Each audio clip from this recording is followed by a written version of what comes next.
কুষ্টিয়া জেলা হরিকৃষ্ণপুর মৌজা 281 নম্বর দাগ বারখাতা ভূমি অফিস তফসিলের অন্তর্ভুক্ত ক্রয়ক্ষেত্রে জমিটির মালিকানা প্রাপ্ত হয়।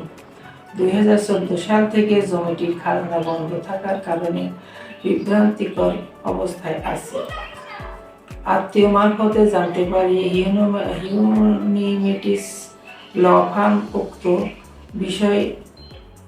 বিষয় নিয়ে কাজ করে থাকে।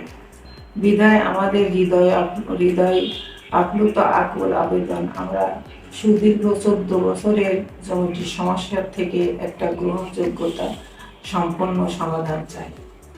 বাংলাদেশ সংবিধানের আইনি বিধি মোতাবেক একটা সুষ্ঠু গ্রহণযোগ্যতা সম্পন্ন সমাধান আশা করছি।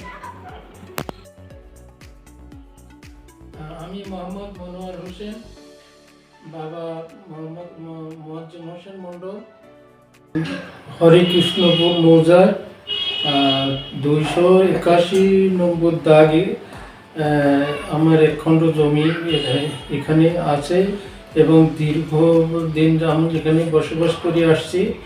কিন্তু আমার বারখাতা ইউনিয়নে ভূমি অফিসে যোগাযোগ করে আমি জানতে পারি আমার 2014 সালের থেকে আমার খাজনা রহিত করা হয়েছে। আমি বড় পেরেশানির ভিতরে আছি। আমি একজন বৃদ্ধ মানুষ, আমার স্ট্রোকের রোগী। আমার সেরকম আমার শারীরিক যোগ্যতাও অনেকটা লোপ পেয়ে গেছে।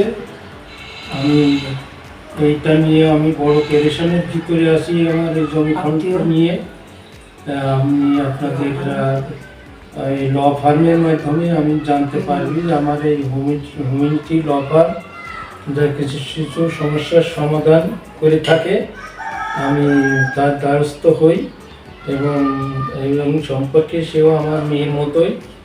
আমি একটা সুষ্ঠু এর সমাধান চাই, যাতে আমি পুনরায় এই খাজনাপত্র আমি দিতে পারি। হিউম্যানিটিস ল ফার্মের পক্ষ থেকে সবাইকে অভিনন্দন। কুষ্টিয়া জেলার হরিকৃষ্ণপুর মৌজা 281 নং দাগের একটা জমি সুদীর্ঘ 14 বছর খাজনা বন্ধ আছে। একটা জটিল সমস্যা, একটা বিভ্রান্তিকর পরিস্থিতিতে আছেন তারা। জমিটির ওপরে একটি ভবন নির্মাণ করা হয়েছে, তারা সেখানে বসবাস করতেছে, কিন্তু এর কোনো সমাধান পাওয়া যাচ্ছিল না। পরবর্তীতে আমি বিষয়টা জানার পর হিউম্যানিটিস ল ফার্মের পক্ষ থেকে প্রাথমিক তদন্ত দ্বারা জানতে পারি যে জমিটি খাস খতিয়ানে পড়ে আছে। এটা কুষ্টিয়া বারখাতা ইউনিয়ন পরিষদের অন্তর্ভুক্ত। তো এটা সমাধানমূলক একটা সমস্যা। এটা হচ্ছে আমি 3 নং দাগ হরিকৃষ্ণপুর মৌজার জমিটির বর্তমান অবস্থা জানার জন্য সর্বপ্রথম কুষ্টিয়া এডিসির কাছে যাই।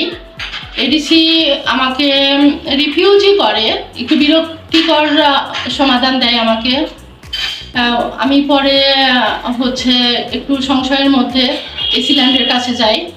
এসি ল্যান্ড আমাকে ভূমি অফিসে পাঠায় এবং ভূমি অফিস থেকে আমি জানতে পারি যে জমিটি সম্পূর্ণ খাস খতিয়ানে পড়ে আছে। এখন বাংলাদেশ সংবিধানের আইনি বিধি মোতাবেক জমিটির পুনরায় খাজনা চালু করাটা আমাদের কাজ, যে কারণে বাংলাদেশ সুপ্রিম কোর্ট কর্তৃক হাইকোর্ট বিভাগের অ্যাডভোকেট রবিউল আহসান রিটন স্যারের পরামর্শ মোতাবেক মামলাটি পরিচালনা করা হচ্ছে এবং তদবির করা হচ্ছে। আমরা আশা করি এটার একটা সুষ্ঠু ও গ্রহণযোগ্যতা সম্পন্ন সমাধান আমরা দিতে পারবো।